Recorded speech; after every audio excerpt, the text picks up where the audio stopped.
Hey, it's the VW guy, and today I'm going to show you how to reset the oil service light on a Volkswagen Taos. So first you want to turn the key to the on position. Now if you're on this screen here, on your instrument cluster, you're going to want to switch the view. So let me show you how to switch the view here. You go here on the side, switch the view. Press view.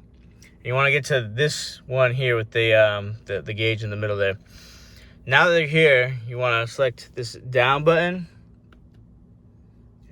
until you're on distance time. And you can press this over button to get into there. And now that you're in there, you want to long press this over button right here for 10 seconds.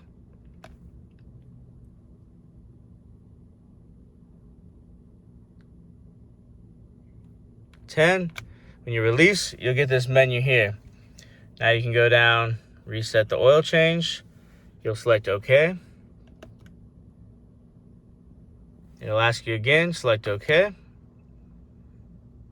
Then you have the oil change reset. And you can repeat the procedure for the inspection service. Go down to reset inspection. Select OK. OK again. And you're good.